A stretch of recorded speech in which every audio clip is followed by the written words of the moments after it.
kumikinang. Nicole Ayala and Diego Bandido.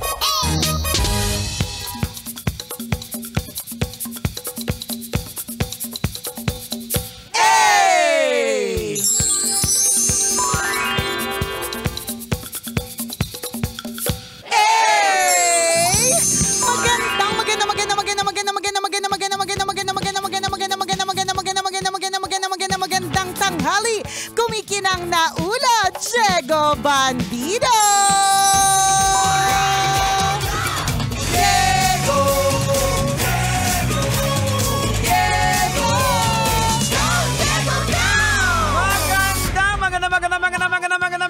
Magandang tanghali, kumikinang ina!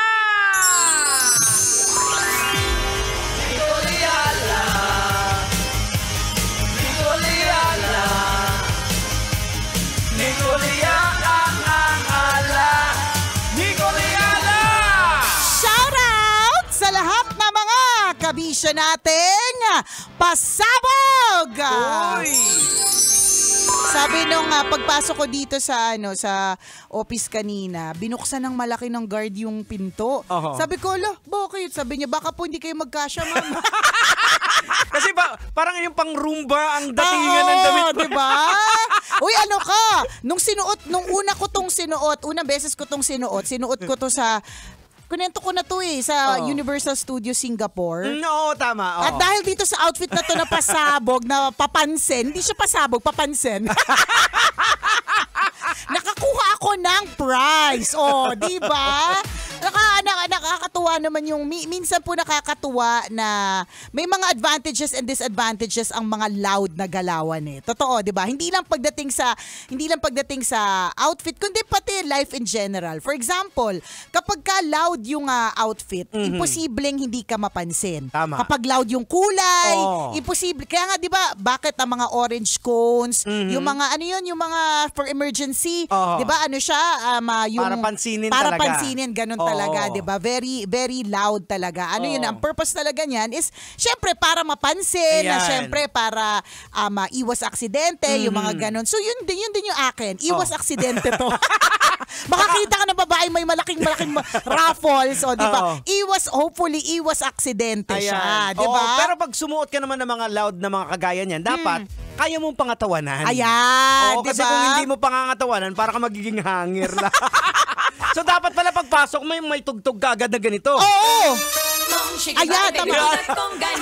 Ay, favorite song ko yung conga. Kapag naman talaga yung edad! Alam mo, Jeg, sa totoo lang, nung nagmo-mall show kami ni Chris Super, yan yung mga inano ko talaga.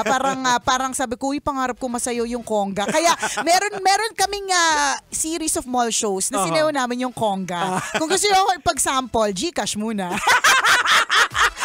Ganito pang kahit kakasweldo pa lang, ubus na. Wala na, libre ngayon. Send Gcash, magkukongga ko.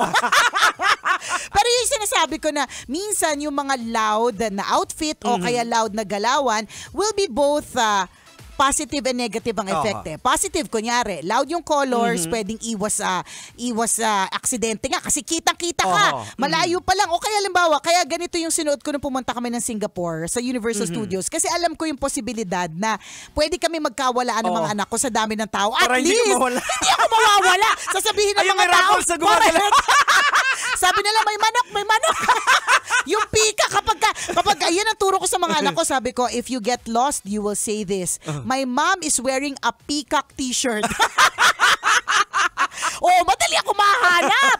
Diba? Ganon. Yun yung mga advantages. Tapos yun nga, loud colors, iwas aksidente. Ang disadvantage naman sometimes ng mga loud, halimbawa, sa opisina, kung loud equals malaking galawan equals bida-bida, edi ikaw ang lagi mauutusan. Bida-bida ka Di ba?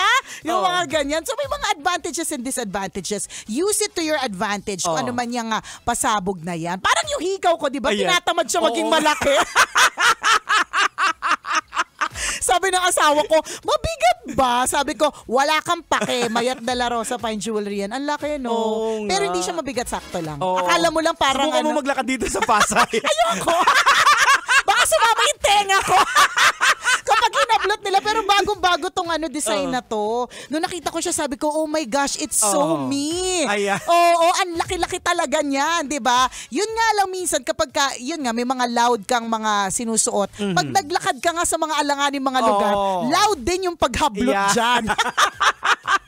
So ano lang po tayo, mix of both. Kung alam mong may suot kang mga loud, wag kang maglalakad dun sa mga lugar na posibleng loud din ang talamak din ang dukutan dyan, ganun. And speaking of loud, ako na-amaze lang ako during halimbawa mga Christmas party, yung mga taong hindi mo ini-expect ng loud, yung nagtatransform. Correct. O, ikaw given na loud, pero pagdating na talagang to the highest level correct. Pero yung wala ka talagang makikita, meron, di ba? At may ganon. Oo. Ang tawag sa kanila dark horse. Yung parang hindi mo ine-expect, tatahi-tahimik lang pero pasabog. Parang isa natin kasama sa digital media. Si Jules po ay part ng digital media ng Love Radio. Nung nag-team building po kami, bigla siyang binigyan ng mikropono for videoke. Yan. Nung kumanta siya, lahat kami sabi talaga namin, to naman si Jules, kinakareer. Biro-biruan lang to videoke. Seryoso kami. Seryoso mo naman yung videoke. Ang ganda ng boses. Hindi mo in-expect. Alam mo, actually, yun din yung mga nakakatuwa dun sa mga, yung mga bigla na lang ipapakita. Tahimik lang sila, pero bigla nilang ipapakita na pasabog pala sila. Diba? May mga ganon. Pero sometimes din, naninervous din ako sa mga ganyan eh. Hindi lahat hindi si Jules, hindi ikaw. Yung akala mo tahimik. Akala mo tahimik, yung pala siya yung traidor. Yan. Tapos nangaagaw ng correct. remote. Totoo. O ang mas worse, nangaagaw ng jowa pero tahimik lang. May mga ganyan. Kaya kami, magkakaibigan kami mga malalakas ang personalidad. Lagi namin sinasabi, ayos na tayo. What you see is what you get. Pag nakita mo si Nicole, malandi, edi malandi. Manginginom, edi manginginom. Kesa namin yung tatahi-tahimik, tas biglang pasabog, boom, kabe. Diba? Ay, nako. Pero kanya-kanya, dun ka rin ma-amaze, Jeg, sa grabe no, nakakaaliw lang din how different personalities are. Diba? Kung gaano sila magkakaiba, na nakaka-amaze lang din talaga how God created all of us na ang galing no, may isang tahimik, may isa hindi matahimik, may isa sobrang ingay. Diba? Nakakaaliw lang. Merong switching ng personality. Halimbawa, yung maingay, pag nakainom, medyo tahimik na. Yung tahimik, lumalakas. Nag-switch. Totoo, may ganun. Tsaka, nakaka-amaze. And kung titingnan mo yung Jex, kunyari, kapag ka nakainom yung tahimik, ang galing lang, hindi naman advisable na na uminom ka para lumabas ang we're talking about social drinking. Correct, social drinking. Ang galing lang how, for example, a particular drink, alcohol, can actually trigger a part of your brain para maging maingay ka. Parang doon talaga ako amazed sa pagkakagawa sa atin ni God na, ang galing mo naman, Lord. Parang ginawa mo kung ganito. Ginawa mong ganito na kapag ka uminom ako ng ganito, magiging maingay ako. Or pag uminom ako ng gamot, gagaling ako. Ang galing lang talaga. Pero din dapat din sa pag-inom, dapat bantayan lang din natin yung kasi totoo. medyo may thin line din doon. Dapat kaya importante, alam mo yung capacity mo. Alam mo dapat yung limit mo. Kasi dadating talaga yung panahon, yung bigla ka mag-blackout, parang yung pang-anim na shot ng tequila, alam mo kapag pang-anim mo na, mag-blackout ka at bigla ka na lang magsasayaw sa kandungan ng boss mo. Huwag mo nang tirahin yung pang-anim na shot na yan. You should know your limit. Dapat self-aware ka. Correct. Kasi sa alak, wala namang problema dyan sa alak. Wala din naman yan yung issue dan. So, kaya nga sinasabi, di ba, drink moderately. Drink responsibly. Kasi kailangan maging responsable po tayo sa ating pag-inom. Kasi sinasabi niya sa Bible, drunkenness ang may problema. Drunkenness, hindi yung alcohol. Hindi yung alcohol. Kasi si Jesus, di ba? Nandiyan lang, nagwa-wine sila, di ba? Yung first miracle niya is yung tinor niya yung water turned into wine. So isipin mo yun, di ba? Love ko si Jesus dahil doon. Taray ng pasabong pang manginginom ha. So again, iba ka talaga, Jesus. Social drinking siya nangyari kasi kasal. Hindi, tsaka social drinking means you're actually still enjoying socials. Hindi yung nakakita. Wala ka nang naalala. Correct, nakakita ka na ng uwak, winilchair ka na. May mga ginawa ka ng pagsisisihan mo. Alam mo, merong isa sa mga favorite na kwento ko na nakakatawa. Meron ako naging PA. Sometimes sa mga events natin, hindi available yung mga regular nating mga PA. So meron akong hinire lang na PA for that day. Kilala ko naman siya. Pero ang tindi, mas palibhasa yung event na yun, Jegs, open bar. Okay. So, baliba sa stage ako most of the time. So yung PA ko na nasa baba, hindi ko na nakikita kung nasan siya. Hindi ko alam kung mabilis lang siyang malasing talaga or talagang medyo napadami. Ang una ko nakita na ginawa niya, hinahampas-hampas niya yung head natin ng TFG, si Sir Vince. Sir! Hinahampas-hampas niyang ganon. Tapos ako sinasabi ko na, Sir, hayaan mo na, pasensya ka na ha. Ang sunod niyang ginawa, nung exit na kami, didala-dala niya yung mga gamit ko. Di dun sa BGC, ang dami nakapark dun na sports car. Dala-dala niya yung mga gamit ko, Jegs. Pinatong niya sa sports car! Pinatong niya sa sports car! Diyos ko po! Sabi ko, wala mo po ipatong dyan! Tara na, kaya ko na. Ang pangatlo na ginawa niya, habang nakasakay kami, ang ending ako ang nag-aalaga versus siya inaalagaan. So, umupo siya sa likod. Naging driver ako. Hindi ko na siya katabi. Umupo siya sa likod. At habang nakaupo siya sa likod, binubulungan niya ako sa tenga, tumatalsik yung laway niya, nararamdaman ko, laway niya sa tenga ko. Tapos, sinasabi niya, alam mo, mahal ko talaga yung asawa mo. Sabi niya, I love Ren, sabi niya. Pero syempre, respeto ko na lang sa'yo, di ba? Mga gano'n, sabi ko, sige, okay, go. Natatawa lang ako, hindi naman ako nagagalit. Alam ko namang naalon sa alcohol and all. Ito nang malupit, ang pang-apat na ginawa, sabi niya, Nicole, hihina ako. Tapos sabi ko, ano gagawin natin? Nasa gitna kami ng Ayala. Madaling araw naman na, so wala namang traffic. So dahil walang traffic, nung natigil kami sa stoplight, bumaba, James. Bumaba! Tapos hindi ko na siya matagpuan. Sabi ko sa'yo, Jegs. As in, nawala? Nawala siya! Hindi, isipin mo kung saan siya lumusot sa kahit anong building. Nung una, parang trinay ko parang naghintay pa ako eh. Tapos nag-move ako forward dyan sa may fire station. Parang ganun. Hoping na bumalik, di ba? Or dumating. Hindi siya dumating. So ang ginawa ko, umuwi na lang ako. Hindi talaga siya. Hindi siya umalis talaga siya kasi ingihina nga daw siya. In fairness naman to her, kahit lasing siya, ayaw niya umihi sa sasakyan. So eto na, pagdating ko doon sa condo, sabi ko, Daddy, kasama ko siyang pumunta. Hindi ko siya kasama pabalik. So alam mo, ang ginawa namin, pumunta pa kami sa police station ng Makati. Tapos grabe praning ko kasi pagkita ko dun sa police station, ang dami nakalagay. Parang nag-glare siya sa mukha ko, nakalagay missing. Tapos puro babae ito. So talaga sabi ko, basta alam mo ba, inikot-ikot namin yung mga kondo na malapit. Hoping na nandun lang siya na-trap. Alam mo yun, grabe talaga yung experience ko na yun. Basta to make the long story short, hindi ako halos nakatulog kasi syempre responsible ako para sa kanya. Isipin mo, ako yung huling touch sa kanya. Pag-iimbestigahan ka. Pag-investigasyon, ako talaga yung isa sa mga suspect. Diba? So, basta to make the long story short, nakapag-text naman ng mga around 9 a.m. Nakapag-text siya, basta ganon. Yung pala, alam mo kung anong ginawa niya? Basta parang nakaihi naman siya somewhere, tapos sumakay siya ng truck, nakarating siyang Bulacan. Isipin mo yung basta ka nalang umaakit ng truck. Tapos nawala yung phone niya along the way, parang ganon. Pero lesson learned naman for her, na pagka tinutukso ko naman siya na, inom, ayaw na niya. Kasi syempre, alam mo, pwede talaga may nangyaring hindi maganda sa kanya. Pero God is good.